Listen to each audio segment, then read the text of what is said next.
In a galaxy torn apart by war, where legends are forged in the crucible of loss and vengeance, there lived a boy who would become the most feared hunter in the stars.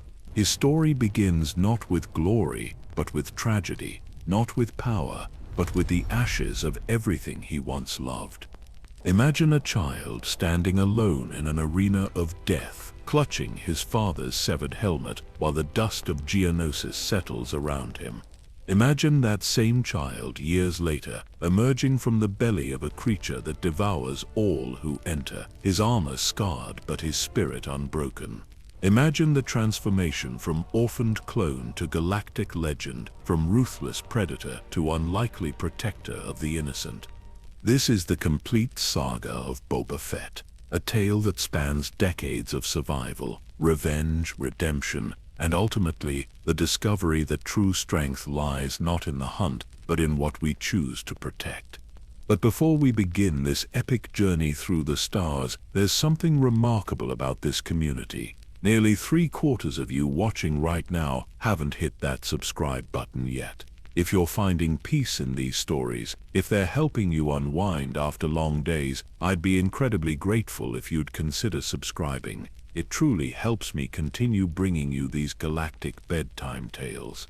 And I'm genuinely curious. Drop a comment letting me know where in the world you're listening from and what time it is there. It never fails to amaze me, knowing some of you are winding down for the night, while others might be starting their day with these stories. There's something beautiful about sharing these moments across time zones.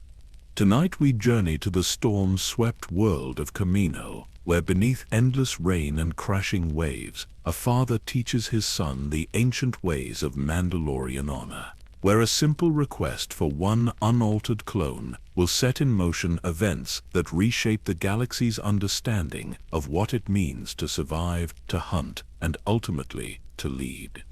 So get comfortable, dim those lights, and let's begin with the sound of rain against transparisteel windows, and the gentle voice of Jango Fett telling his son about warriors who never remove their helmets.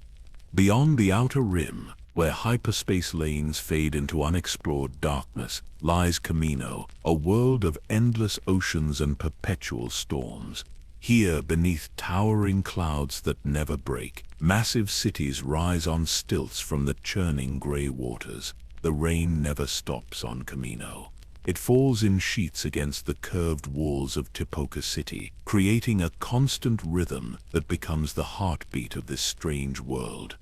Within the sterile white corridors of the cloning facilities, millions of identical faces march in perfect formation. Clone troopers, bred for war, aged to maturity in half the time of normal men.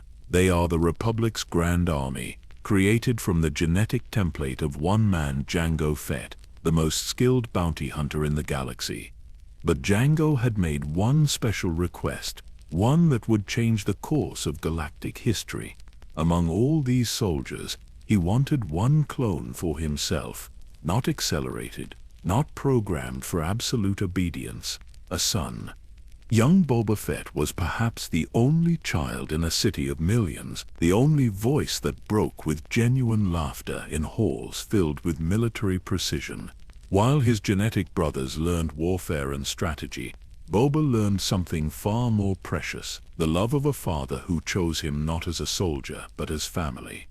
Their apartment overlooked the endless ocean, waves crashing against the city's supports far below. Here, in these quiet moments between storms, Jango would tell his son stories of Mandalore, of warriors whose honor was forged in Beskar steel and whose word was their bond. He spoke of the ancient codes, of protecting those who could not protect themselves, of the weight that comes with wearing Mandalorian armor. Boba would sit transfixed as his father cleaned and maintained the green Beskar plates, each piece scarred from countless battles across the galaxy.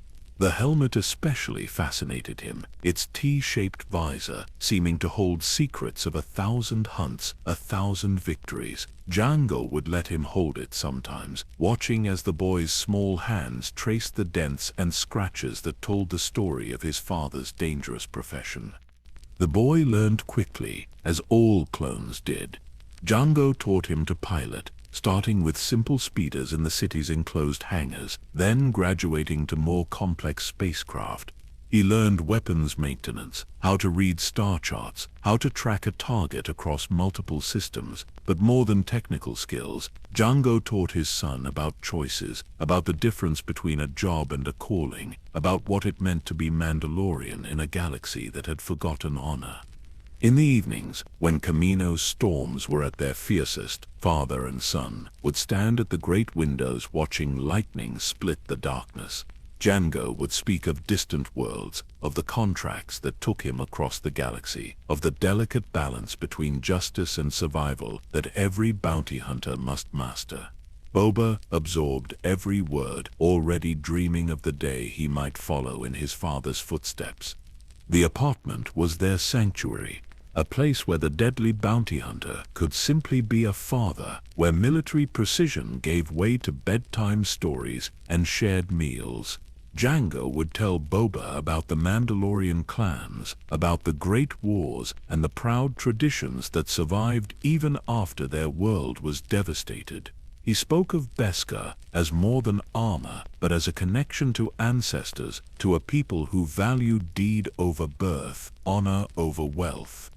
But even in these peaceful moments, Boba sensed the danger that shadowed his father's life. He saw how Django's eyes would scan every room they entered, how his hand never strayed far from his blaster, how he taught his son to always have an escape route planned. The galaxy was not kind to those who lived by skill and reputation alone. Django's work took him away frequently, leaving Boba in the care of the Kaminoans who managed the cloning operation. During these lonely periods, the boy would wander the facilities, watching his identical brothers train for a war that seemed inevitable. He was different from them, free where they were bound, curious where they were focused, yet he shared their face, their genetic memories, their potential for greatness or destruction. When Django returned from these missions, he always brought stories, small gifts from distant worlds, and most importantly, new lessons. He taught Boba that being Mandalorian was not about the armor you wore, but about the choices you made when no one was watching. That true strength protected the innocent, that honor was earned through deed, not birth. As Boba grew, so did his understanding of his father's dual nature. Django Fett was both the gentle parent who tucked him in at night, and the legendary hunter whose name struck fear into criminals across the galaxy. It was a legacy the boy would one day inherit, though neither father nor son could foresee the tragedy that would make that inheritance necessary far too soon.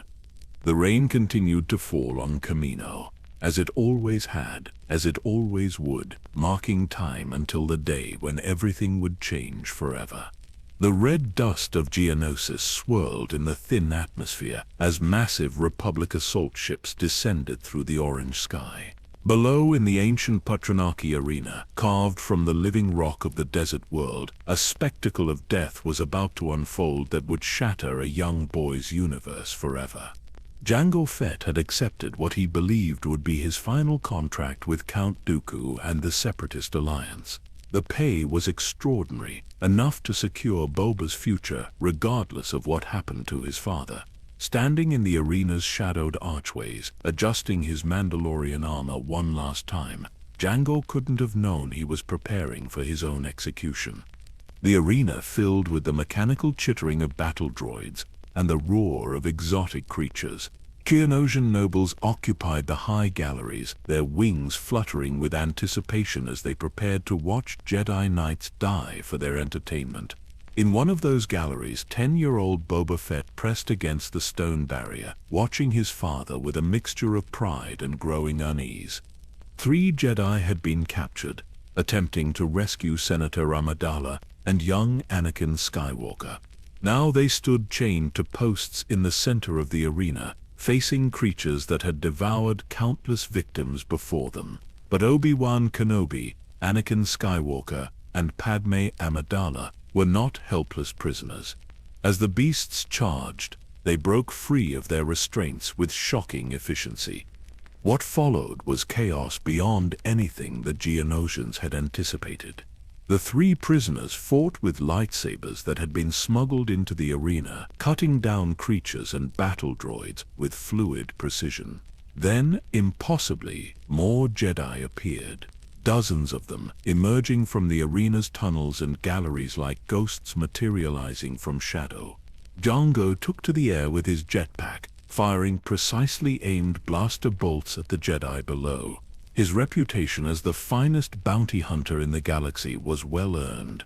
Every shot was calculated, every movement purposeful. He had hunted Jedi before and knew their weaknesses, their tendency to rely too heavily on their precognitive abilities. But the battle was turning against the Separatists.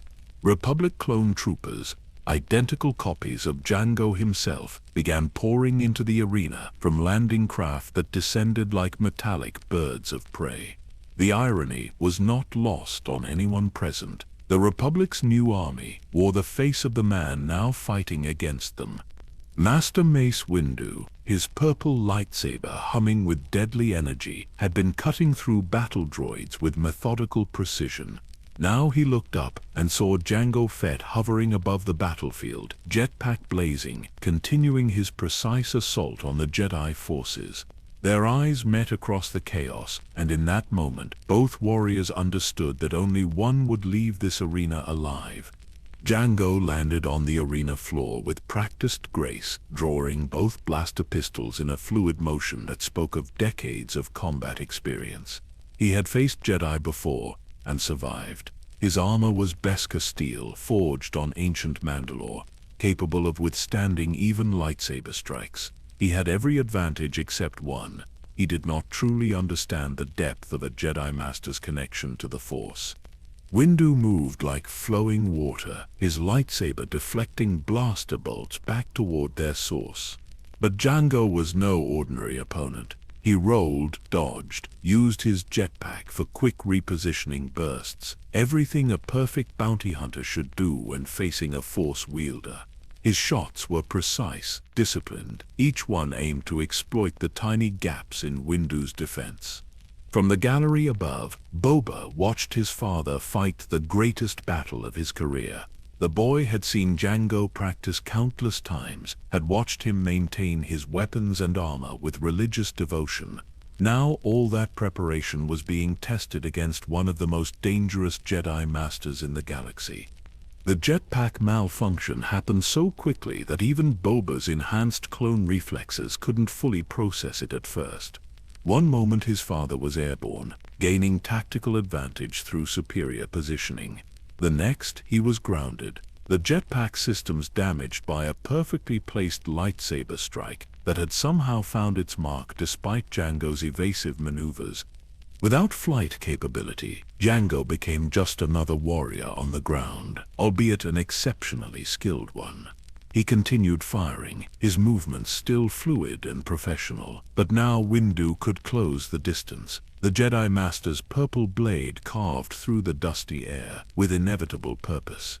What happened next lasted perhaps 3 seconds in real time, but for young Boba, watching from above, it stretched into an eternity of horror. Windu's lightsaber moved in a perfect arc, and Jango Fett, the most feared bounty hunter in the galaxy, the loving father who had tucked his son into bed just days before, simply ceased to exist. The Mandalorian helmet rolled across the arena sand, empty now, its T-shaped visor reflecting the harsh Geonosian sun. Inside that helmet lay all that remained of Jango Fett, the man who had been both template for the Republic's army and the gentlest father a clone child could ask for. Boba's world collapsed in that moment. The sounds of battle continued around him. Clone troopers engaging battle droids, Jedi fighting for their lives against overwhelming odds, but all of it seemed distant and unreal. His father was gone, killed by a Jedi, killed by the very people the Holonet portrayed as heroes and protectors of peace. The boy made his way down to the arena floor as the battle raged elsewhere. Republic forces were winning decisively, the Separatist leadership fleeing in their escape ships, but Boba cared nothing for the greater conflict. He knelt in the sand beside his father's helmet and lifted it with trembling hands. The weight of Beskar steel felt impossible in his small grip, but more overwhelming was the emotional weight of loss, of abandonment, of a future that had suddenly become uncertain and terrifying. Inside the helmet, he found what remained of the only family he had ever known. Count Dooku's escape ship lifted off from the arena's far side, carrying the Sith Lord to safety while leaving behind the wreckage of his alliance. Other separatist leaders fled in similar vessels, abandoning their forces to certain destruction. None of them spared a thought for one orphaned boy kneeling in the dust. As Republic medical teams began tending to wounded Jedi and clone troopers, as salvage crews started clearing the arena of debris and fallen droids, Boba Fett sat alone with his grief. The clone army continued their operations around him, millions of faces identical to his own, all of them strangers who shared his genetics but none of his loss. The boy understood, with the clarity that sometimes comes to children in moments of absolute devastation, that his childhood had ended in this arena. Everything safe and familiar was gone. His father's apartment on Kamino would be empty now. His father's ship and weapons the only inheritance left to claim. But more than material possessions, Jango had left his son something else, a burning need for justice, for revenge against the Jedi who had destroyed his family. As young Boba Fett held his father's helmet against his chest and felt the warm Geonosian sun on his face, he was already beginning the transformation that would one day make him the most feared hunter in the galaxy. The arena was growing quiet now, but the echoes of that purple lightsaber's deadly arc would reverberate through Boba's life for decades to come. The wreckage of Geonosis told stories of violence in twisted metal and scattered debris, while Republic forces celebrated their victory and loaded their wounded onto medical transports. One small figure moved through the devastation like a ghost. Boba Fett, clutching his father's helmet, had become invisible in the chaos of war's aftermath. For 3 days, the boy survived by scavenging from abandoned separatist supply caches and drinking water condensed from the planet's rare morning mists. The arena where his father died had emptied of bodies and machines, leaving only the red sand and the weight of memory. Boba learned his first lesson in survival during those lonely hours. The galaxy cared nothing for orphaned children, no matter whose blood flowed in their veins. On the 4th day, as he explored the wreckage of a crashed separatist transport, Boba encountered his first taste of the criminal underworld that would shape his future. Aurra Sing, the pale bounty hunter with her distinctive sensor implants and predatory smile, had come to Geonosis seeking salvage and information. She found something more valuable than either Jango Fett's son. The meeting was brief and purely transactional. Aurra had known Jango professionally, respected his skills if not his methods. She saw opportunity in the boy's loss, a chance to forge a weapon from grief and genetic advantage. But she was not interested in becoming a surrogate parent. Her offer was simple: learn quickly or die slowly in a galaxy that devoured the weak. Under Aurra's ruthless tutelage, Boba discovered abilities that went beyond his clone heritage. His reflexes were faster than normal humans, his tactical thinking naturally sophisticated, his capacity for patient observation almost supernatural. But these gifts came wrapped in lessons of violence and betrayal that aged him far beyond his years. The underworld of the Clone Wars era was a paradox of opportunity and danger. While Republic and Separatist forces battled for control of star systems, criminals found profit in the chaos. Smugglers ran supplies to blockaded worlds, slavers exploited refugee populations, and bounty hunters found steady work capturing deserters from both armies. Boba learned to navigate this shadow economy with careful steps. His young age made him nearly invisible to most adults, allowing him to gather information and access restricted areas that would challenge grown hunters. His genetic memories provided tactical insights that surprised even experienced criminals. Most importantly, his burning desire for revenge gave him focus that cut through the moral ambiguity surrounding him. The first lesson came during a supply run to a war-torn Rim world. Aura needed intelligence about Republic fleet movements, and Boba's innocent appearance made him perfect for approaching refugee camps where clone deserters sometimes hid. The boy discovered he had an intuitive understanding of military thinking, could predict patrol routes and security weaknesses with uncanny accuracy. But intelligence gathering led to more dangerous assignments. Aura began using Boba as backup on actual bounty hunts, teaching him to handle weapons, operate surveillance equipment, and most crucially, how to think like both hunter and prey simultaneously. The boy absorbed these lessons with frightening efficiency, his natural talents amplified by loss and purpose. During a job on Ryloth, pursuing a Twi'lek war profiteer who had been selling Republic military secrets to separatist agents, Boba experienced his first real taste of the hunt. Hidden in ventilation shafts above a cantina, he watched Aura work with professional precision, isolating the target, cutting off escape routes, striking with calculated brutality. The efficiency was beautiful in its own terrible way. Yet even as he learned the tools of violence, Boba never forgot why he was learning them.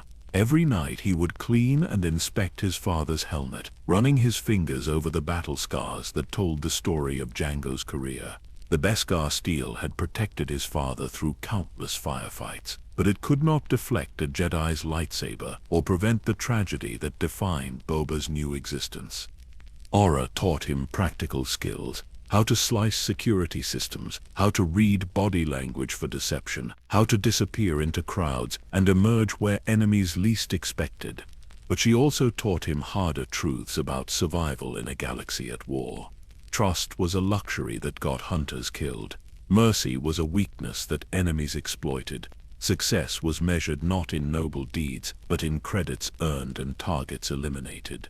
The boy proved an exceptional student, but his motivations concerned even Aura's hardened sensibilities.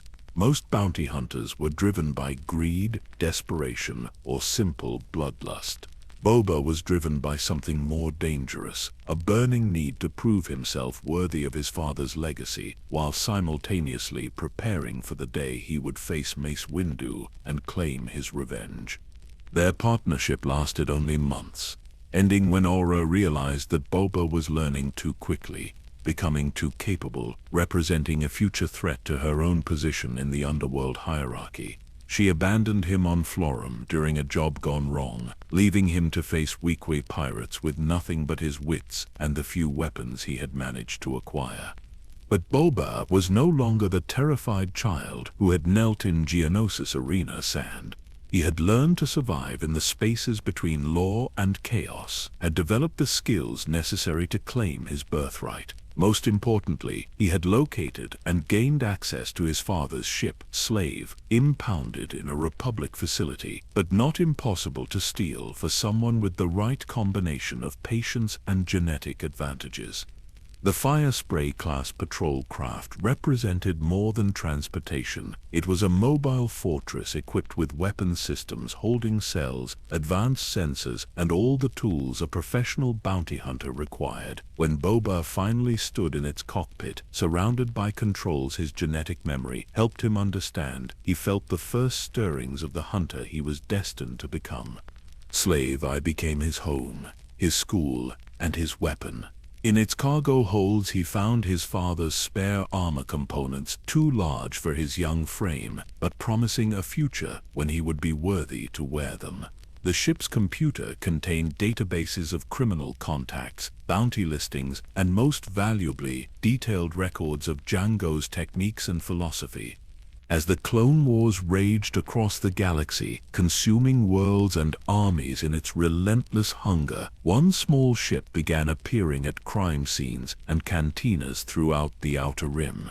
Its pilot was young, almost impossibly skilled, and completely ruthless in pursuit of his targets. Those who knew bounty hunting history whispered that Jango Fett's son had emerged from his father's shadow, ready to forge a legend even darker than the original. The boy who had once listened to bedtime stories about Mandalorian honor was gone, replaced by something harder and infinitely more dangerous. Boba Fett was learning to hunt. The galaxy burned while Boba Fett learned to hunt. From the core worlds to the outer rim, Republic and Separatist forces clashed in battles that consumed entire star systems. Trade routes became battlefields, civilian worlds turned into military targets, and in the spaces between law and order, a teenage bounty hunter began building the reputation that would one day strike fear into criminals across the galaxy. Boba had grown since his father's death, not just in height and strength, but in understanding of the galaxy's cruel realities. The Clone Wars provided perfect cover for learning his trade. With both sides desperate for intelligence and results, they asked few questions about their contractors' methods or ages. A successful hunter was judged by results, not birth certificates. His first legitimate contract came through Jabba the Hutt's organization, a simple retrieval job that seemed almost insulting in its simplicity. A Rodian smuggler had stolen a shipment of rare crystals and fled to the asteroid fields of the Hoth system. The bounty was modest, barely enough to cover fuel costs, but Boba understood this was a test rather than a payday. Flying slave eye through the treacherous asteroid field required piloting skills that went beyond normal human capability. His clone genetics provided enhanced reflexes and spatial awareness, but more than that, he could feel his father's presence in every control adjustment and course correction. Jango had modified this ship personally, adding systems and weapons that reflected decades of practical experience. The Rodians' hideout was cleverly concealed within a hollowed asteroid, shielded from most sensors, and accessible only through a narrow canyon that would destroy larger pursuit ships. But Boba had studied his father's records extensively. Jango had faced similar challenges dozens of times, always finding creative solutions that combined patience with overwhelming force at the crucial moment. Instead of attempting the dangerous approach directly, Boba spent 3 days mapping the asteroid's rotation and the smuggler's routine. He learned that the Rodian made regular trips to a nearby mining station for supplies, always following the same route through the safest corridors of the field. The ambush was almost trivially easy once proper preparation was complete. Seismic charges deployed along the Rodians' escape route collapsed the asteroid tunnels and left the smuggler stranded in space with minimal life support. The capture was bloodless, professional, and demonstrated tactical thinking that impressed even Jabba's experienced lieutenants. More importantly, it proved that Boba Fett could deliver results despite his youth. Word of the successful hunt spread quickly through criminal networks. Here was Jango Fett's son, clearly inheriting his father's skills, but bringing his own innovations to the profession. The boy used technology more creatively than older hunters, understood both military and criminal psychology, and showed patience that was remarkable for someone his age. Contracts began arriving with increasing frequency and complexity. A corrupt Republic senator needed to disappear quietly before war crimes investigations reached his doorstep. A separatist weapons designer wanted to defect but required protection during the dangerous transition. A crime lord's rebellious lieutenant had to be retrieved alive to face justice in a very personal and unpleasant form. Each job taught Boba new aspects of his chosen profession. He learned that successful hunting required more than weapons and piloting skills. Information was the most valuable currency in the underworld. Knowing a target's habits, fears, and relationships could make the difference between a quick capture and a months-long chase across multiple star systems. The war provided unique opportunities for a clever hunter to acquire both information and advanced equipment. Battle sites were treasure troves of abandoned military technology. Boba began upgrading Slave I with weapon systems scavenged from destroyed Republic and Separatist warships, creating a vessel that was part bounty hunter's tool and part experimental weapons platform. But perhaps more valuable than any equipment were the contacts he developed during this period. The Clone Wars had fractured normal galactic society. creating opportunities for criminals, mercenaries, and entrepreneurs who could adapt quickly to changing circumstances. Boba learned to navigate this complex network of shifting alliances and temporary partnerships. His reputation grew not just through successful captures, but through his professional conduct. Unlike many bounty hunters who relied on intimidation and excessive violence, Boba developed a more subtle approach. He studied his targets extensively, understanding their psychology before making his move. When he struck, it was with precision that minimized collateral damage while ensuring complete success. The first time he wore pieces of his father's Mandalorian armor in combat marked a significant milestone. The Beskar steel plates were still too large for his teenage frame, requiring modifications and padding to fit properly. But standing in Slave's cargo hold, wearing the green and silver armor that had protected Django through countless battles, Boba felt the weight of legacy and responsibility. That first mission wearing the armor was hunting a former Clone Wars general who had been selling Republic military secrets to the highest bidder. The target was experienced, paranoid, and heavily protected by mercenaries who knew their business. But Boba had spent weeks studying the general's routine, learning his security weaknesses, and most importantly, understanding his psychological vulnerabilities. The capture took place on Nar Shaddaa, in the vertical city's maze of platforms and walkways where 1,000 different criminal enterprises operated in the shadows between legitimate businesses. Boba used the urban environment to his advantage, appearing and disappearing like a ghost while systematically eliminating the general's protection detail. When the final confrontation came, the general found himself facing a figure that seemed to step out of legend. The green Mandalorian armor, the impossible youth of the hunter wearing it, and the professional efficiency of every movement combined to create something almost mythical. The general surrendered without resistance, recognizing that he was facing something beyond a normal bounty hunter. But success in his chosen profession came with prices that Boba was only beginning to understand. Each completed contract required him to become a little harder, a little more willing to use violence as a tool, a little more isolated from normal human connection. The galaxy's criminal underworld was not a place where trust or friendship could survive for long. During quiet moments aboard Slave Air, traveling between jobs through the endless darkness of hyperspace, Boba would sometimes remember his father's apartment on Kamino. He would think about the gentle man who had told him bedtime stories about Mandalorian heroes, who had taught him that true strength protected the innocent rather than exploiting them. But those memories felt increasingly distant, like stories from someone else's childhood. The boy who had believed in heroes and honor was being replaced by someone who understood that survival required accepting the galaxy's fundamental cruelty. Boba Fett was becoming exactly what the Clone Wars demanded, a perfect predator capable of hunting any prey across any terrain.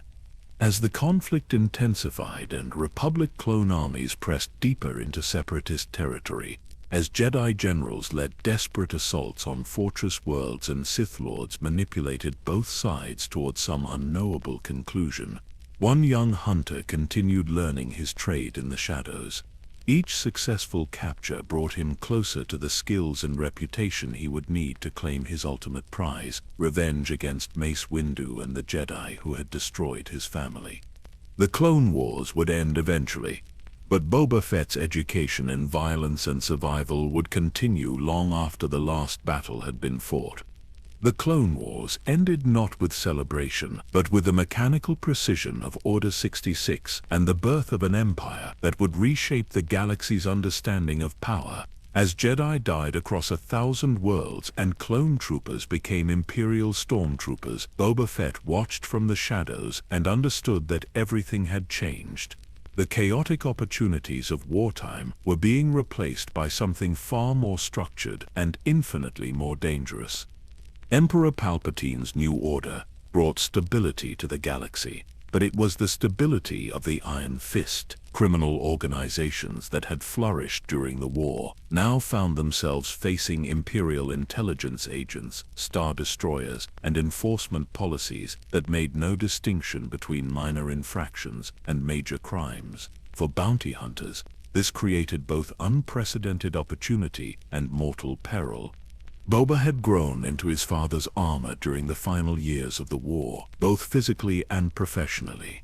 Now 20 years old, he stood as tall as Django had been, his shoulders broad enough to properly fill the Beskar steel plates that had once seemed impossibly large. The green and silver Mandalorian armor had become his second skin, each piece modified and upgraded with technology acquired through years of successful hunts. But more than his physical transformation, Boba's reputation had evolved into something that transcended normal bounty hunting. Imperial Security Bureau officers spoke his name with respect born of professional admiration.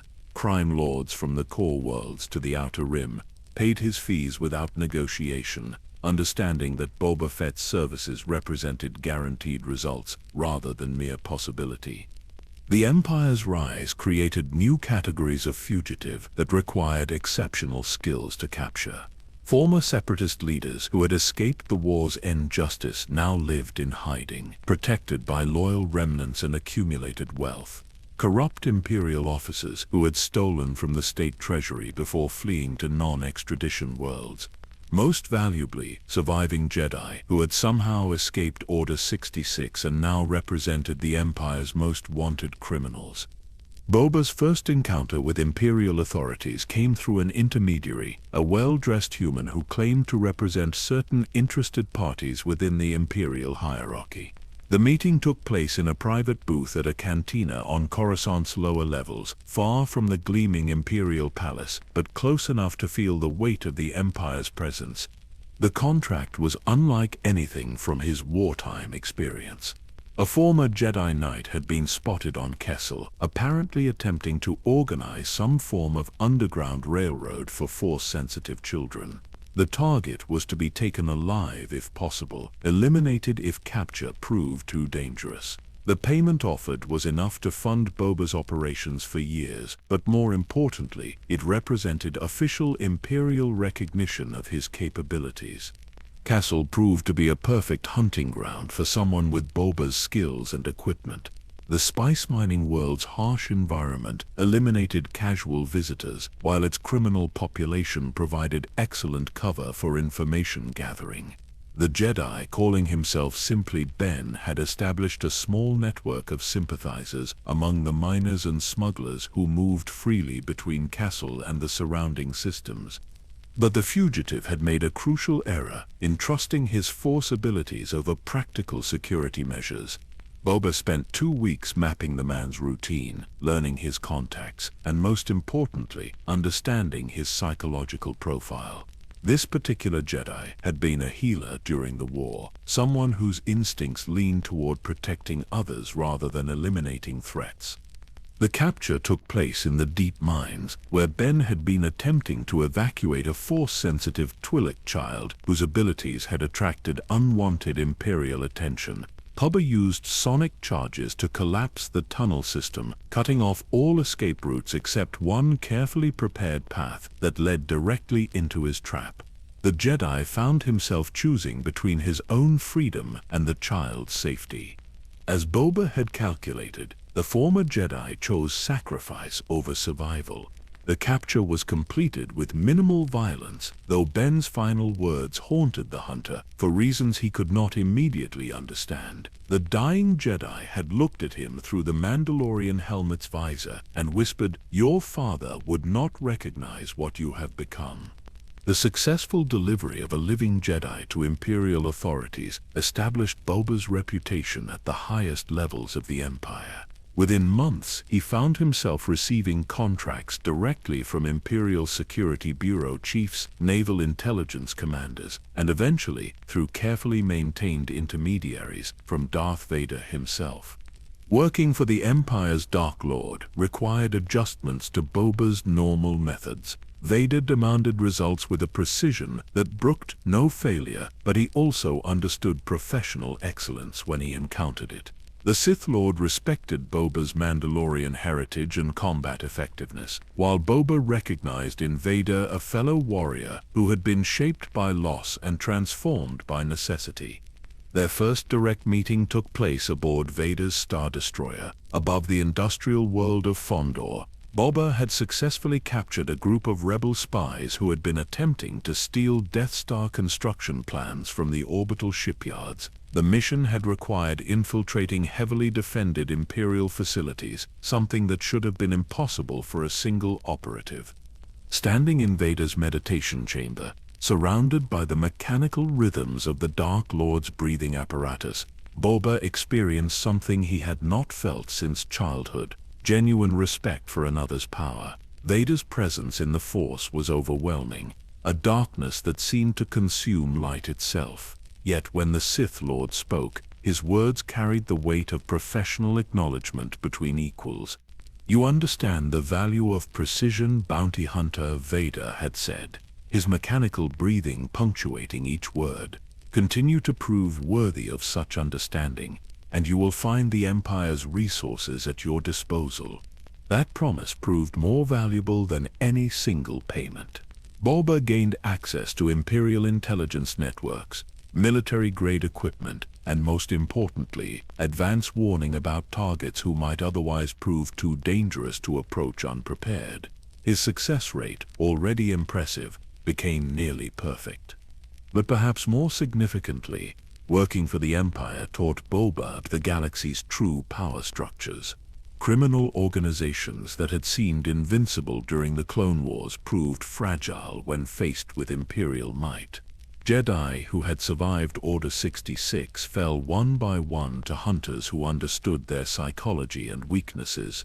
The rebellion that was beginning to coalesce in the galaxy's shadows represented opportunity for those skilled enough to exploit it. Boba's reputation spread beyond professional circles into the realm of legend. Smugglers would change course rather than risk encountering slavine on their shipping routes. Criminal organizations paid tribute to avoid having their members targeted by the hunter who never failed to deliver his prey. Even Imperial officers, despite their official authority, treated Boba with the careful respect reserved for dangerous allies. The armor that had once belonged to his father now represented something uniquely his own. Each Beskar plate told the story of successful hunts. Each weapon modification reflected lessons learned through practical application. The helmet's targeting systems had been upgraded with technology that surpassed anything available to regular Imperial forces. Slave Eye had evolved into a vessel that could challenge military starships while maintaining the stealth and speed necessary for effective hunting. Yet success came with isolation that grew deeper each year. Boba trusted no one completely, maintained no lasting relationships beyond professional contracts, and found himself increasingly removed from normal human connection. The galaxy's criminal underworld was filled with individuals who would betray anyone for sufficient motivation. Survival required constant vigilance and the assumption that everyone represented potential threat. During hyperspace journeys between contracts, in the quiet moments when even the most dedicated hunter had time to reflect, Boba would sometimes wonder what his father would think of the man he had become. Jango had been deadly when necessary, but he had also maintained connections to Mandalorian culture and values that emphasized protection of the innocent. Boba's work increasingly involved hunting people whose only crime was opposing Imperial authority. But such reflections were luxuries that professional hunters could not afford for long. The galaxy was full of fugitives who needed capturing, credits that needed earning, and reputation that required constant maintenance. Boba Fett had become exactly what the Empire demanded: the perfect predator capable of tracking any prey across any terrain, answerable only to those with sufficient power to command his services. As the Empire tightened its grip on the galaxy and the rebellion began organizing more effective resistance, one hunter continued refining his skills in preparation for challenges that would test everything he had learned about survival, violence, and the price of perfection. In the criminal underworld of the Imperial era, certain names carried weight that transcended mere reputation. Han Solo was one such name, whispered in cantinas from Tatooine to Coruscant, with a mixture of admiration and disbelief. The Corellian smuggler had achieved something that seemed impossible in an age of imperial efficiency. He had made himself uncatchable. Boba Fett first encountered Solo's name in Jabba the Hutt's palace, during negotiations for a particularly challenging contract. The massive Hutt crime lord had been complaining about a smuggler who owed him money, a relatively common situation that usually resolved itself through the application of sufficient violence. But this case was different. Solo had been evading capture for years, slipping through traps that had snared dozens of other smugglers. The challenge intrigued Boba more than the substantial bounty Jabba offered. Here was a target who had outwitted some of the galaxy's most capable hunters, who had turned evasion into an art form that bordered on the supernatural. Solo represented everything that Boba found personally and professionally compelling, a worthy opponent who would test skills honed through years of successful hunts. But Solo proved maddeningly elusive. Standard tracking methods failed against someone who understood Imperial patrol patterns, criminal network communications, and most frustratingly, seemed to possess an intuitive understanding of when hunters were closing in. Twice, Boba arrived at locations where Solo had been present mere hours before, finding only cold trails and the lingering scent of failure. The pursuit became personal in ways that Boba had not experienced since his father's death. Solo represented more than a bounty. He was a puzzle that demanded solving, a challenge that questioned the very foundation of Boba's professional identity. If he could not capture one smuggler, regardless of that smuggler's reputation, what did that say about his worthiness to wear Mandalorian armor? Intelligence gathering revealed that Solo was more than simply lucky. The smuggler worked with a Wookiee partner whose strength and loyalty provided significant tactical advantages. His ship, the Millennium Falcon, was a modified Corellian freighter that appeared unremarkable but concealed speed and defensive capabilities that had helped him escape Imperial Star Destroyers. Most importantly, Solo had developed relationships within the rebellion that provided him with resources and protection unavailable to ordinary criminals. The breakthrough came through Darth Vader himself. The Dark Lord had been hunting Luke Skywalker, the young rebel pilot whose force sensitivity and connection to Obi-Wan Kenobi made him a priority target for the Empire. Intelligence suggested that Skywalker maintained close friendships with several individuals, including Han Solo. Vader proposed using Solo as bait to draw Skywalker into a trap where the young Jedi could be captured alive. Cloud City represented the perfect hunting ground for such an elaborate scheme. Lando Calrissian, the mining colony's administrator, owed debts to various criminal organizations and could be pressured into cooperation. The city's isolation in Bespin's upper atmosphere made escape difficult once the trap was triggered. Most importantly, Solo trusted Calrissian enough to seek refuge there when Imperial pressure became too intense. Boba arrived at Cloud City days before Solo, using the time to study every corridor, every platform, every possible escape route. He placed tracking devices in strategic locations, identified security weaknesses that could be exploited if the situation deteriorated, and most crucially, prepared contingency plans for dozens of different scenarios. This hunt would not fail due to inadequate preparation. When the Millennium Falcon finally appeared on Cloud City's sensors, Boba felt a satisfaction that went beyond professional pride. The long chase was entering its final phase, and every detail had been arranged to ensure success. Solo was walking into a trap so perfectly constructed that even his legendary luck could not save him. The capture unfolded with mechanical precision. Solo and his companions were separated through carefully orchestrated events that appeared coincidental but were actually the result of meticulous planning. Princess Leia and Chewbacca were taken into custody, while Solo found himself isolated and vulnerable in the carbon freezing chamber deep within the city's industrial levels. Watching Vader torture Solo, provided Boba with insights into both men's psychology that would prove valuable in future encounters. The smuggler displayed courage under extreme duress, refusing to betray his friends despite pain that would have broken most individuals. Vader, meanwhile, demonstrated the cold efficiency that had made him the Empire's most effective enforcer, using torture not for sadistic pleasure, but as a tool to achieve specific objectives. The carbon freezing process itself fascinated Boba from a technical standpoint. The procedure was originally designed for preserving Tabana gas during transport, but Vader had realized its potential for keeping prisoners alive while rendering them completely helpless. Solo would remain conscious throughout the freezing, experiencing every moment of the transformation while being unable to resist or escape. When Solo emerged from the freezing chamber as a solid carbonite block, his face frozen in an expression of determined defiance, Boba understood that he had witnessed something unprecedented. This was not merely a successful capture, it was the perfect preservation of a legendary figure at the moment of his greatest challenge.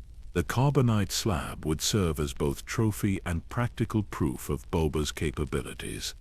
Loading Solo's carbonite form onto Slave, I felt like claiming a prize that transcended monetary value. This capture would establish Boba's reputation in ways that no previous success had achieved. Criminal organizations across the galaxy would understand that even the most elusive targets could not escape indefinitely. The Empire would recognize that Boba Fett could deliver results that seemed impossible to other hunters. The journey from Cloud City to Tatooine provided time for reflection on what this success represented. Solo had been more than just another bounty. He had been a symbol of everything that Boba aspired to overcome. The smuggler's capture proved that patience, preparation, and professional excellence could triumph over luck, natural ability, and even the protection of powerful allies. Delivering Solo to Jabba's palace completed a hunt that had consumed years of effort and established Boba as the galaxy's premier bounty hunter. The Hutt's delight at finally possessing his most troublesome debtor was matched by the respect shown by other criminal leaders present for the ceremony. Boba had accomplished something that dozens of other hunters had attempted and failed. But perhaps more significantly, the Solo capture demonstrated Boba's evolution from skilled hunter to strategic thinker capable of orchestrating complex operations involving multiple parties and competing objectives. Working with Vader had required diplomatic skills that complemented his combat abilities. Managing the Cloud City operation had demanded coordination abilities that went far beyond traditional bounty hunting. Standing in Jabba's throne room, surrounded by the criminal elite of the Outer Rim, wearing armor that had been tested in the galaxy's most challenging hunts, Boba felt the satisfaction of a predator who had proven himself against worthy prey. The carbonite slab containing Han Solo served as tangible evidence that no target was beyond his reach, no challenge too great for patient application of superior skills. Jabba offered Boba permanent residence in the palace, protection and luxury in exchange for continued service to the Hutt's criminal empire. It was a generous offer that recognized both the value of Boba's abilities and the prestige his presence would bring to Jabba's organization. For a hunter who had spent years living aboard a single ship, moving constantly between dangerous contracts, the prospect of stability held significant appeal. The palace represented more than comfort. It offered the chance to enjoy success rather than simply accumulating it. Boba had spent his entire adult life preparing for the next hunt, planning for the next challenge, working toward goals that seemed to recede even as they were achieved. Perhaps it was time to rest, to savor victory, to experience the rewards that his reputation had earned. As he settled into life as Jabba's most valued enforcer, surrounded by luxury and deference, Boba could not have imagined that his greatest challenge still lay ahead, that his perfect record was about to encounter an opponent unlike any he had faced before. The Dune Sea stretched endlessly beneath Tatooine's twin suns, its shifting sands hiding secrets that spanned millennia. Above this ancient wasteland, Jabba the Hutt's sail barge Katana drifted on repulsor lifts, its passengers enjoying luxury while traveling to witness what they believed would be a simple execution. None of them understood they were about to witness the end of one legend and the impossible birth of another. Boba Fett stood on the barge's observation deck, his Mandalorian armor gleaming in the harsh desert light. The past months in Jabba's palace had provided comfort and respect, but also a growing sense of restlessness that he had not fully acknowledged. Hunting had always been about movement, challenge, the pursuit of increasingly difficult targets. Palace life, however luxurious, lacked the edge that had defined his existence since childhood. The carbonite slab containing Han Solo had been loaded onto a skiff for transport to the Great Pit of Carkoon, where the ancient Sarlacc would provide what Jabba considered appropriate justice for the smuggler's debts. Boba found himself oddly conflicted about Solo's fate. The capture had been the pinnacle of his professional career, but watching the smuggler die felt somehow anticlimactic after the years of pursuit required to bring him down. Luke Skywalker's arrival at the palace had changed the dynamic entirely. Here was the young Jedi who had destroyed the Death Star, whose growing Force abilities made him one of the Empire's most wanted fugitives. Boba studied the youth carefully, noting the confidence that seemed far beyond his years, the quiet intensity that suggested abilities not yet fully developed. This was someone who would bear watching.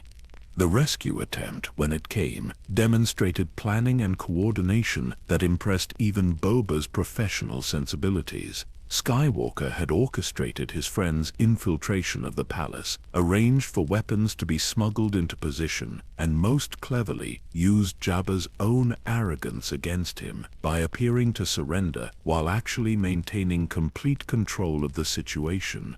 When the skiff battle began above the Sarlacc pit, Boba found himself facing opponents whose capabilities exceeded anything in his previous experience. Skywalker moved with inhuman grace, his lightsaber deflecting blaster bolts with precision that seemed impossible. Solo, despite blindness caused by hibernation sickness, fought with desperate courage that transformed disability into tactical advantage through pure determination. The fight itself was chaos in its purest form. Jabba's guards, unprepared for organized resistance, fell quickly to opponents who had turned desperation into focused violence. The sail barge's crew struggled to bring weapons to bear while dealing with explosions and fires that spread throughout the vessel's luxury compartments. Everything that had seemed controlled and ceremonial dissolved into lethal confusion. Boba's jetpack provided the aerial advantage that should have ended the battle quickly. From above, he could target enemies who were trapped on unstable platforms, use superior mobility to avoid return fire, and coordinate attacks that would overwhelm even skilled opponents. His weapon systems had been tested against countless targets. His combat experience exceeded that of anyone present. But Luke Skywalker was not bound by normal limitations.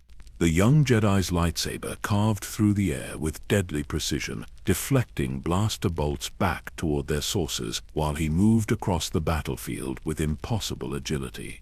When Boba fired his grappling cable to entangle Skywalker's limbs, the Jedi simply ignited his lightsaber and cut through the supposedly unbreakable line as if it were mere rope. The jetpack malfunction happened so quickly that even Boba's enhanced reflexes could not compensate. Skywalker's lightsaber, swinging in a defensive pattern that should have missed by several meters, somehow found the fuel line that fed Boba's most crucial piece of equipment. The pack's thrust became erratic, then died entirely, leaving him falling toward the skiff's deck with no way to control his descent. Landing hard on the unstable platform, Boba found his weapon systems damaged and his mobility severely compromised. The fall had not been fatal, but it had eliminated the advantages that made him superior to ordinary opponents. Now he was simply another warrior fighting for survival on a battlefield where the odds had turned decisively against Jabba's forces. Han Solo, guided by sounds and instincts despite his blindness, struck Boba's jetpack with a vibro axe at precisely the moment when damaged fuel systems were building toward critical overload. The explosion launched Boba through the air with tremendous force, his trajectory carrying him directly toward the great pit of Carcoon and the Sarlacc that waited within. The fall seemed to last forever, gravity pulling him down toward jaws that had been consuming victims for thousands of years. Boba had studied the Sarlacc during his time on Tatooine, understanding it as both execution method and natural phenomenon. The creature digested its prey slowly, keeping them alive for centuries while feeding on their life force. It was considered the most horrible death imaginable on a world known for harsh endings. Striking the Sarlacc's inner surfaces felt like being swallowed by a living cave. Acidic fluids immediately began working on his armor's seals, while countless small appendages reached toward him with obvious hunger. The creature's digestive system was a maze of chambers and passages, all designed to trap victims while beginning the slow process of consumption. But Boba Fett had not survived decades of bounty hunting through luck or chance. His armor's environmental systems activated automatically, sealing him inside a protective shell that could maintain life support for days if necessary. More importantly, his weapons remained functional, and the Sarlacc's interior provided a target-rich environment for someone willing to fight rather than simply accept death. The flamethrower built into his gauntlet had been designed for combat against multiple opponents in confined spaces. Against the Sarlacc's internal structure, it became a surgical instrument capable of carving through tissue that had never before encountered organized resistance. Each blast burned away sections of the creature's digestive system while creating potential escape routes through previously solid barriers. Explosive charges, typically used for breaching fortified positions, proved equally effective against organic walls that had no defense against concentrated chemical energy. Boba began systematically destroying the creature from within, using every weapon in his arsenal to create damage that would either kill the Sarlacc or force it to expel him as an indigestible threat. The agony was beyond description. Digestive acids ate through armor seals despite his best efforts, reaching skin and causing burns that would have incapacitated anyone lacking his genetic enhancements and mental conditioning. The creature's death throes, as Boba's attacks reached vital organs, created convulsions that threatened to crush him despite his armor's protection.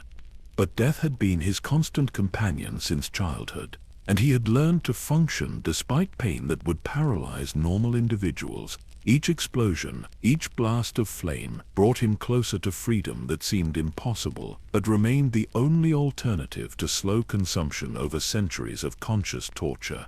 When he finally blasted free from the Sarlacc's ruined corpse, emerging onto Tatooine's sand, like a warrior reborn from the belly of death itself, Boba Fett understood that something fundamental had changed. His armor was melted and scarred beyond recognition. His body carried injuries that would require months to heal properly. But he was alive when he should have been dead, free when he should have been trapped forever. Crawling across the desert toward the distant settlement of Anchorhead, leaving a trail of blood in the sand, Boba began to understand that his greatest hunt was about to begin. The hunt for a new identity forged from the ashes of his old reputation. The desert had no mercy for the broken. Boba Fett learned this truth during his first night in the Dune Sea, lying beneath alien stars, while his damaged armor leaked precious atmosphere into Tatooine's thin air. The sand that had once seemed merely inhospitable now felt actively hostile, working its way into every crack and crevice of his failing equipment, threatening to bury him alive, even as he struggled to remain conscious. His escape from the Sarlacc had cost him more than armor and weapons. The man who had emerged from that ancient creature was fundamentally different from the legendary bounty hunter who had fallen into its maw. Years of careful reputation building, decades of accumulated respect and fear had been consumed along with his physical resources. The galaxy believed Boba Fett was dead, and perhaps in the most important ways, they were correct. The first week was pure survival, finding water sources that moisture farmers had abandoned, scavenging equipment from crashed speeders half buried in the shifting dunes. His genetic enhancements kept him alive, where ordinary humans would have perished, but even clone physiology had limits. Infection from acid burns threatened to overwhelm his immune system, while dehydration and exposure pushed his body towards systematic failure. It was the Tusken Raiders who found him, or perhaps more accurately, who decided he was worth saving rather than simply killing. The Sand People of Tatooine had survived in this harsh environment for millennia, developing skills and knowledge that made them the desert's true masters. To them, Boba represented something unusual but not unprecedented, an off-worlder who had been tested by the desert and found worthy of continued existence. The tribe that took him in was led by a chief whose scars told stories of countless battles against moisture farmers, imperial patrols, and the desert itself. These were not the savage creatures that Republic propaganda had depicted, but a complex society with their own codes of honor, their own understanding of what it meant to survive in a world that killed the weak without mercy or hesitation. Healing among the Tuskens required adapting to methods that predated Bacta tanks and medical droids by thousands of years. Boba learned to bind wounds with treated bantha hide, to fight infection with medicinal roots that grew in hidden oases, to endure pain without the chemical suppressants that had been available throughout his professional career. The process was agonizing but also purifying in ways he had not expected. As his strength returned, Boba began learning the true nature of Tatooine's indigenous people. The Tuskens were not mindless raiders, but guardians of ancient traditions that connected them to the desert in ways that off-worlders could never fully understand. Their raids against settlements were not random violence, but carefully calculated responses to encroachments on territories that had been sacred long before the first moisture farms were established. The language of the Sand People was unlike anything Boba had encountered, relying on subtle gestures and vocal inflections that conveyed meanings far more complex than basic crude approximations. Learning to communicate required abandoning assumptions about superior galactic culture and accepting that these seemingly primitive beings possessed knowledge that had allowed them to thrive where advanced technology routinely failed. Training with traditional Tusken weapons forced Boba to reconsider everything he thought he understood about combat effectiveness. The Gadar Fee stick, which appeared to off-worlders as a crude club, was actually a sophisticated weapon capable of incredible versatility in skilled hands. Its weight distribution, striking angles, and defensive applications had been refined through generations of practical use against everything from crate dragons to Imperial stormtroopers. But the Tuskens taught him more than fighting techniques.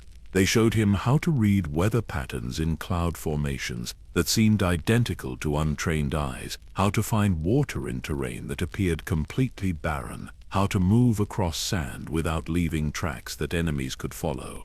These were skills that no military academy or bounty hunting guild had ever offered, wisdom earned through countless generations of desert survival. The spiritual aspects of Tusken culture proved most challenging for someone whose worldview had been shaped by practical considerations and immediate threats. The Sand People believed that all life was connected through the desert, that individual survival depended on understanding one's place within larger cycles of birth, death, and renewal. For Boba, whose entire identity had been built around separation from others, such concepts required fundamental reconsideration of basic assumptions. Living with the tribe meant participating in their struggles against external threats, particularly the Pike Syndicate's increasing presence on Tatooine. The spice dealers had begun running regular shipments through traditional Tusken territories, using heavily armed trains that carved deep scars across sacred lands while polluting water sources with industrial chemicals. These intrusions represented existential threats to ways of life that had endured since before the Republic's founding. The train raids that followed were unlike any combat Boba had experienced as a bounty hunter. Instead of individual skill determining outcomes, Success depended on coordinated group action, where each warrior's contribution supported the whole. The Tuscans moved like extensions of the desert itself, appearing from concealment to strike with devastating effect before vanishing back into terrain that offered perfect protection for those who understood its secrets. Participating in these raids awakened something in Boba that had been dormant since his father's death.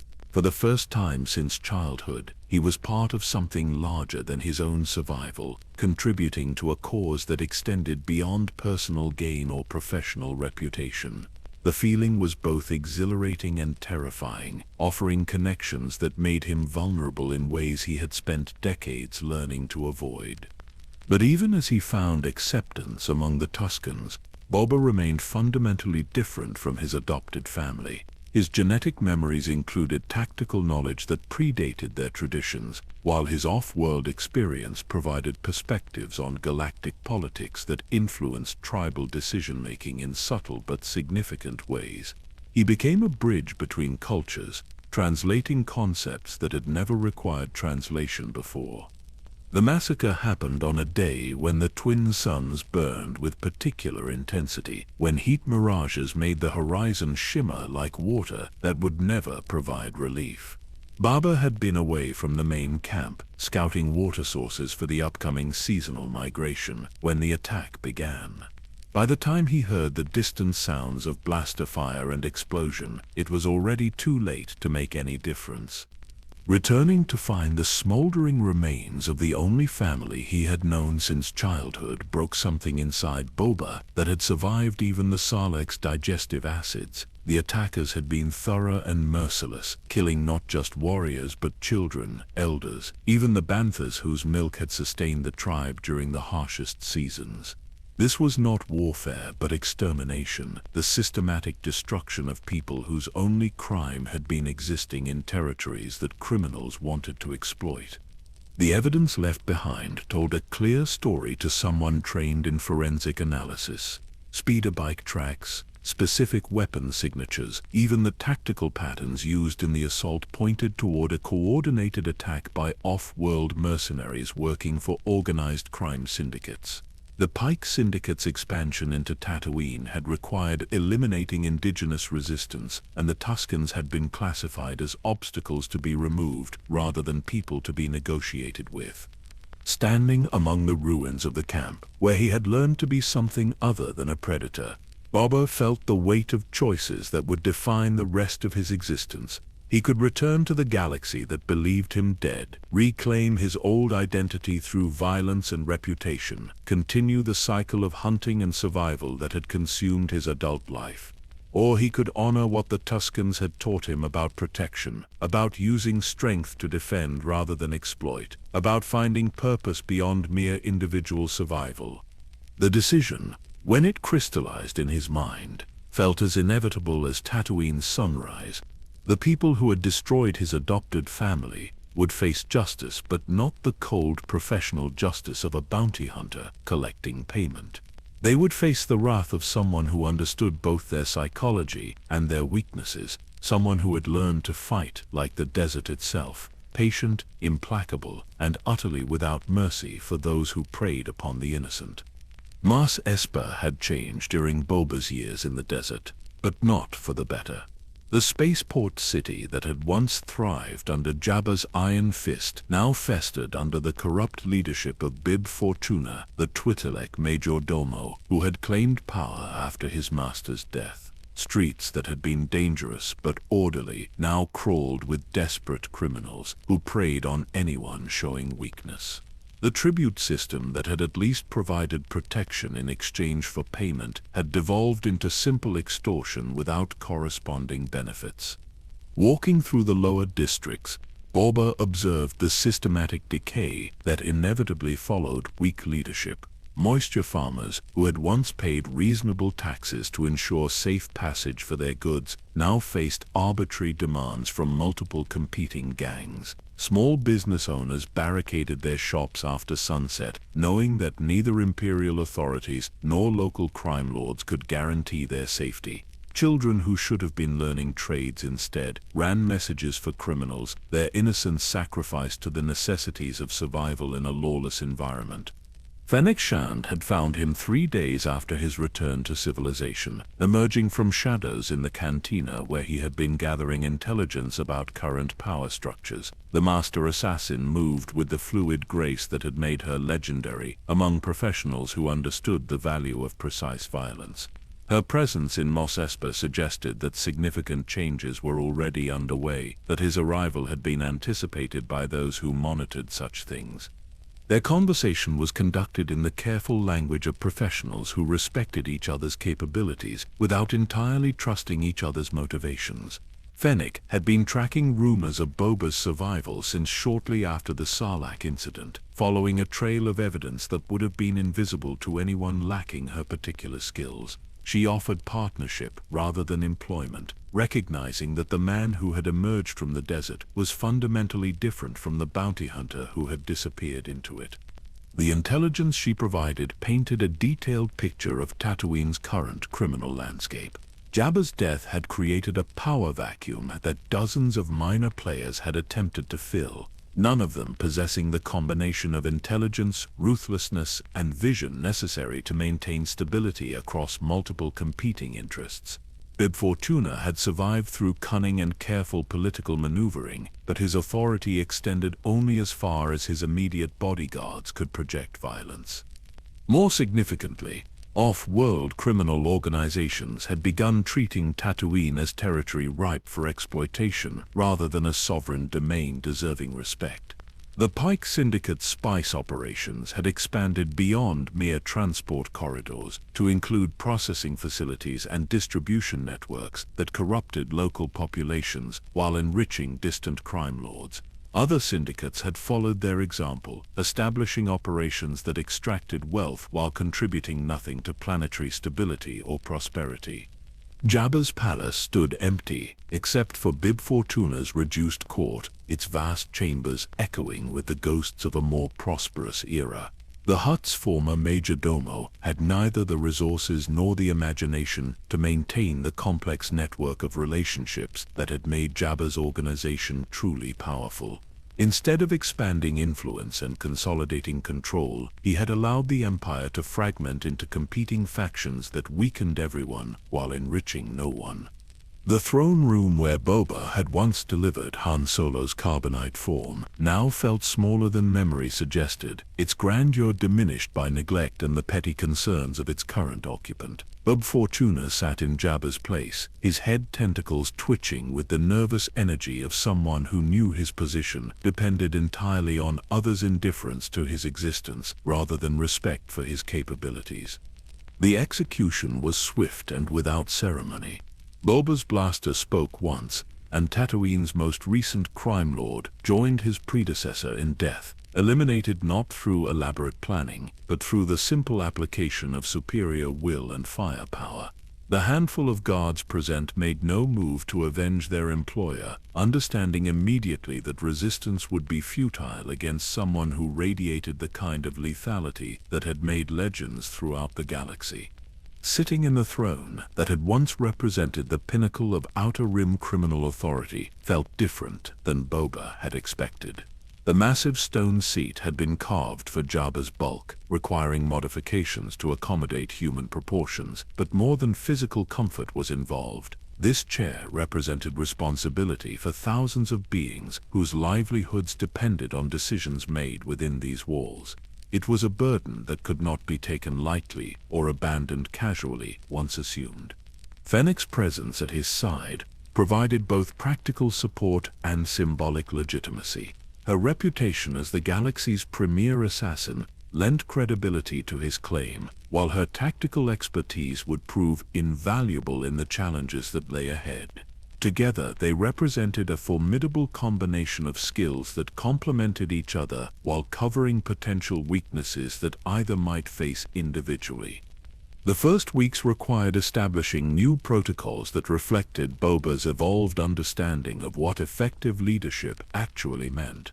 Instead of ruling through fear and arbitrary violence, He implemented systems based on mutual benefit and consistent enforcement of reasonable rules.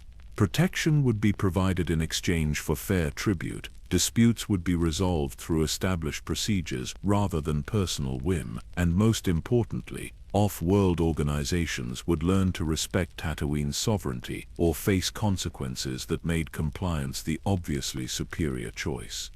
The Mod Gang represented his first major test of this new philosophy. These young criminals had been surviving through theft and intimidation, preying on their own community, because they lacked alternatives that offered dignity alongside basic necessities.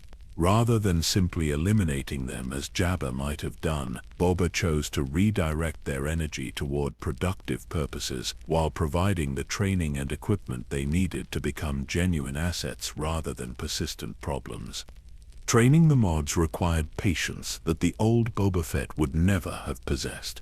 These were not clone troopers bred for warfare or bounty hunters motivated by professional pride. They were desperate young people whose lives had offered few opportunities for legitimate advancement, whose criminal activities represented rational responses to impossible circumstances rather than character flaws requiring punishment. But beneath their defensive postures and affected cynicism, Boba recognized qualities that reminded him of his own younger self. They possessed courage that had been misdirected rather than absent, loyalty that had been tested by betrayal rather than proven through trust, and most importantly, potential that had been suppressed by environment rather than eliminated by genetics. Given proper guidance and genuine opportunities for advancement, they could become the foundation of something better than mere criminal organization. The palace itself required extensive renovation to reflect its new function as administrative center rather than entertainment venue. Jabba's former torture chambers were converted to training facilities where legitimate skills could be developed. The Rancor Pit, which had served as both execution site and spectacle, became a secure meeting space where sensitive negotiations could be conducted without fear of surveillance or interruption. More significantly, Boba began establishing relationships with Tatooine's legitimate business community, recognizing that long-term stability required economic foundations more solid than simple extortion. Moisture farmers needed protection for their trade routes, small manufacturers required security for their operations, and even imperial administrators could be approached as potential partners rather than inevitable enemies.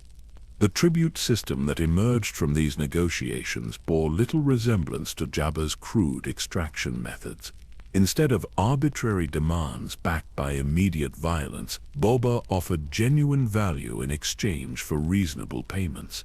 Protection was provided consistently and effectively, disputes were resolved fairly and quickly, and most importantly, businesses could plan for the future without fearing that success would simply attract unwanted attention from criminal predators. Local response to these changes was initially skeptical but gradually evolved toward cautious appreciation. Tatooine's population had endured decades of exploitation by various criminal organizations, imperial administrators, and off-world corporations. The idea that someone might actually protect their interests rather than simply profiting from their vulnerabilities seemed almost too optimistic to believe. But action spoke more convincingly than promises, and Boba's actions consistently demonstrated commitment to principles that had been forged in the desert rather than calculated for political advantage. When off-world gangs attempted to establish unauthorized operations in his territory, they were eliminated with efficiency that made clear examples for others who might harbor similar ambitions. When legitimate businesses faced unfair competition from criminal enterprises, those enterprises discovered that their illegal advantages had become fatal disadvantages. The transformation was gradual but unmistakable. Mos Espa's streets became safer after dark, trade routes experienced fewer attacks, and small businesses began expanding rather than simply struggling to survive. Children who had been running criminal messages started attending schools that Boba had established using tribute funds. The city was beginning to prosper in ways that benefited everyone rather than just enriching a few at everyone else's expense. The Pike Syndicate had built their spice empire through careful calculation and overwhelming force, expanding across the galaxy by identifying weak points in existing power structures and exploiting them with surgical precision. Tatooine represented their most ambitious expansion yet, a desert world whose strategic location made it invaluable for smuggling operations, while its traditional lawlessness suggested minimal resistance to outside control. But the Pikes had made their plans based on outdated intelligence, assuming that Jabba's death had left Tatooine permanently fractured and vulnerable to external manipulation. They had not anticipated that someone with both the skills and vision necessary to forge lasting unity might emerge from the planet's criminal underworld. More critically, they had underestimated what that someone might be willing to sacrifice to protect what he had built. The first signs of Pike infiltration appeared in seemingly routine criminal activities that followed patterns slightly different from Tatooine's established norms. Protection rackets that had operated for decades suddenly faced competition from off-world syndicates offering better terms to selected businesses. Spice shipments that had traditionally moved through established smuggling channels began following new routes that bypassed local criminal organizations entirely. Most significantly, young people who had never shown interest in off-world opportunities suddenly began disappearing from their families, only to surface weeks later as low-level operatives for criminal organizations they could not adequately identify. Boba's network of informants, carefully cultivated since claiming Jabba's throne, provided intelligence that revealed the scope of the Pike operation. This was not opportunistic expansion by individual crime bosses seeking personal enrichment. Instead, it represented systematic colonization designed to transform Tatooine from sovereign criminal territory into a client state serving off-world interests. Every aspect of local culture and economy that could not be profitably exploited would be eliminated or modified to serve Pike objectives. The water merchant crisis demonstrated how thoroughly the Pikes had infiltrated Tatooine's infrastructure. Essential services that had operated independently for generations suddenly found themselves unable to access supplies, equipment, or credit through traditional channels. Simultaneously, Pike-affiliated businesses began offering replacement services at rates that seemed generous but came with terms that gradually transferred control to off-world management. It was economic warfare disguised as commercial competition, designed to create dependencies that would make resistance increasingly difficult. Mayor Mark Shaiz's involvement provided the political legitimacy that made Pike operations appear legal rather than simply criminal. The corrupt official had been bought long before Boba's return to power, his cooperation ensuring that imperial authorities would view Pike activities as legitimate business expansion rather than criminal conquest. Local law enforcement such as it existed would be directed away from Pike operations while being encouraged to harass competitors who lacked proper political protection. But the Pikes had made one crucial miscalculation in their assessment of local conditions. They had assumed that Boba Fett's organization represented traditional criminal enterprise, motivated primarily by profit and territorial control. They had not understood that his time with the Tusken Raiders had fundamentally altered his perspective on what leadership actually meant, or that his commitment to Tatooine's independence was based on principles that could not be purchased or intimidated. The back-to-tank sessions that had become part of Boba's daily routine served multiple purposes beyond simple medical treatment. The healing fluid helped manage ongoing complications from his Sarlacc injuries while providing a controlled environment where he could think clearly about complex strategic challenges. Floating in the warm solution, temporarily freed from the constant demands of leadership, he could analyze the Pike threat with the same methodical precision that had once made him the galaxy's premier bounty hunter. Intelligence gathering revealed that the Pike operation was far more sophisticated than initial assessments had suggested. They had been preparing for Tatooine expansion for years, establishing supply lines, recruitment networks, and political relationships that would support large-scale criminal colonization. Their resources exceeded anything that local organizations could match through conventional means, while their willingness to use extreme violence against civilian populations made traditional criminal negotiations impossible. The decision to call for outside assistance was not made lightly.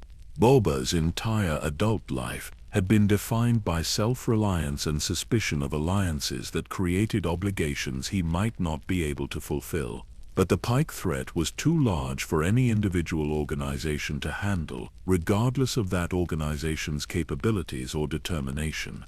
This situation required the kind of coordinated response that could only be achieved through partnerships with others who shared his commitment to Tatooine's independence.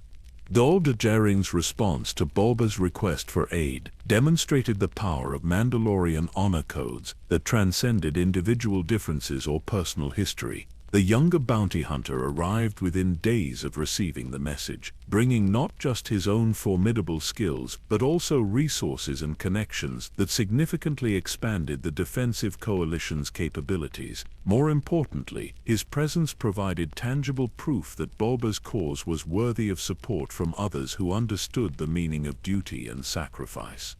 The preparation for war required transforming Mos Espa from a commercial center into a fortress capable of withstanding sustained assault by well-equipped professional forces. Every building became a potential strongpoint, every street a defensive line where properly positioned fighters could extract maximum cost from advancing enemies. The Mod Gang, whose training had progressed far beyond Boba's initial expectations, took responsibility for coordinating civilian evacuation while maintaining essential services that would be needed during extended siege conditions. But perhaps more challenging than military preparation was the psychological work necessary to prepare defenders for the kind of warfare they were about to face. The Pike Syndicate did not simply eliminate opposition, they made examples that discouraged future resistance through demonstrations of overwhelming brutality. Anyone choosing to stand against them faced not just death but torture, mutilation, and the systematic destruction of everything they cared about.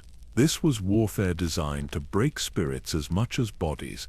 Fennec's role in these preparations proved invaluable in ways that went beyond her obvious tactical expertise. Her reputation as the galaxy's premier assassin provided credibility that helped recruit additional fighters, while her strategic thinking complemented Boba's operational planning.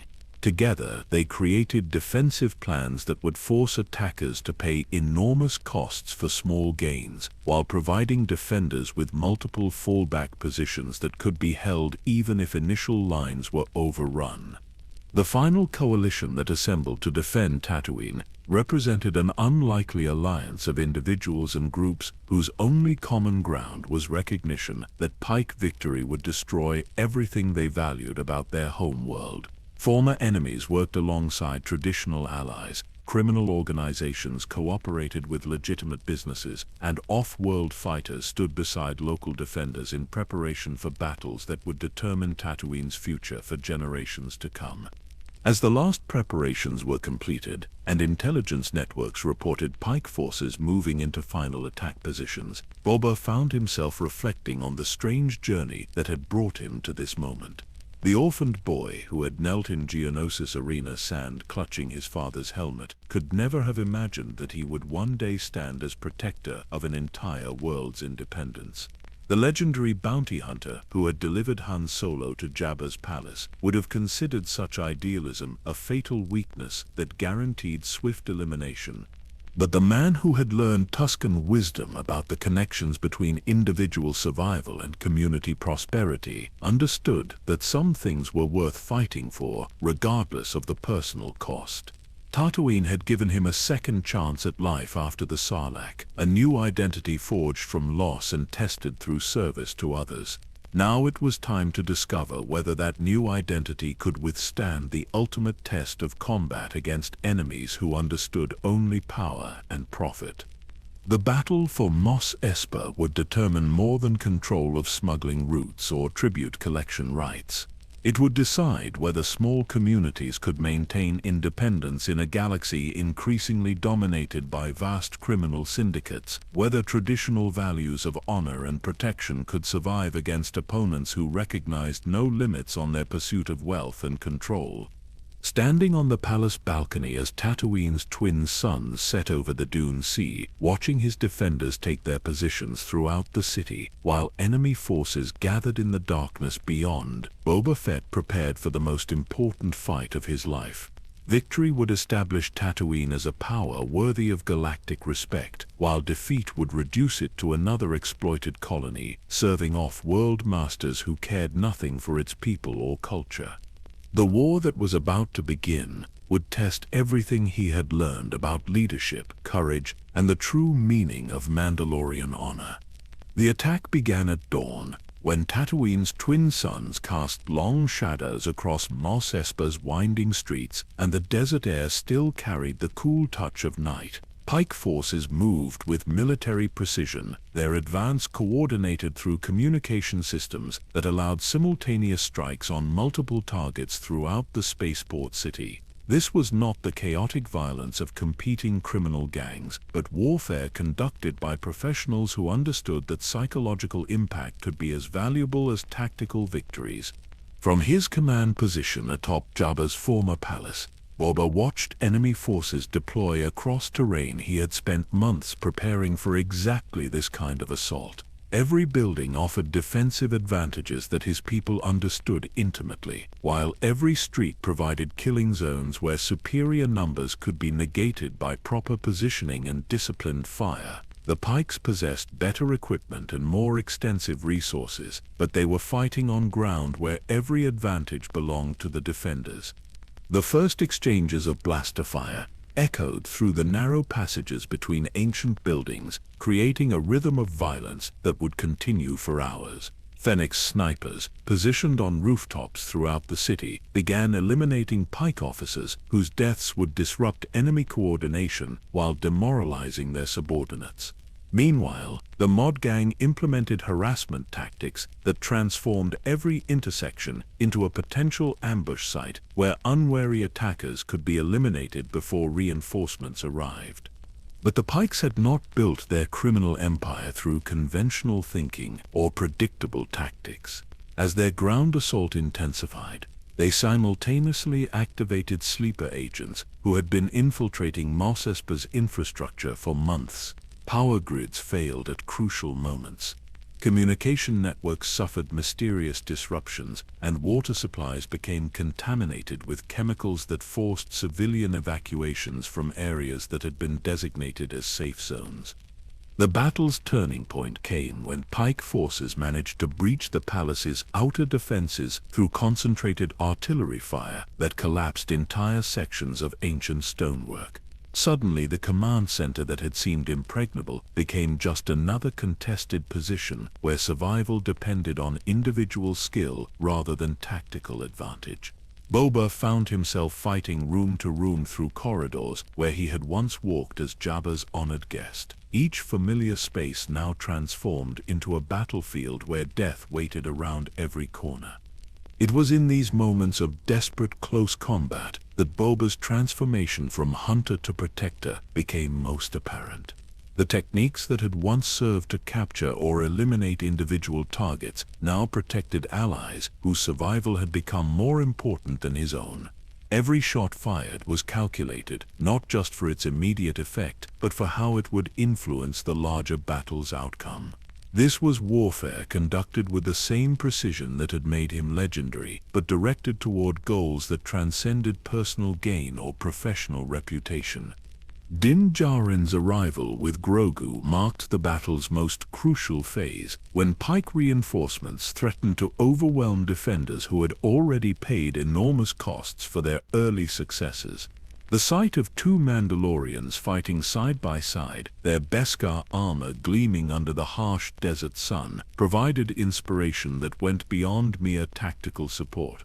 Here was visible proof that ancient traditions of honor and protection could still triumph against enemies who understood only profit and exploitation. But perhaps the battle's most dramatic moment came when Boba made the decision to release the Rancor from its holding chambers beneath the palace. The massive creature, which had once served as Jabba's instrument of execution, now became a force of liberation that swept through pike positions with devastating effectiveness. Riding the beast through Maz Ispar's streets, Boba embodied the synthesis of old and new that defined his evolved leadership style. The sight of the legendary bounty hunter astride a creature of nightmare, leading a desperate defense against impossible odds, created images that would inspire stories throughout the Outer Rim for generations to come. This was not the cold professional who had delivered Han Solo to Jabba's palace, but someone who had learned to channel his skills toward protecting rather than hunting, toward building rather than simply surviving. As pike resistance finally collapsed and surviving enemy forces fled toward their transport ships, the true cost of victory became apparent. Mos Espa bore scars that would take years to heal, while the defender casualties included many who had become more than allies during the months of preparation.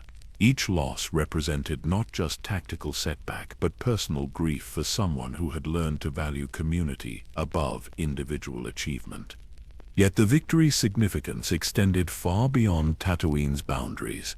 Word of the Pike defeat spread quickly through criminal networks throughout the galaxy, carrying the message that off-world syndicates could not simply colonize independent territories without facing serious resistance.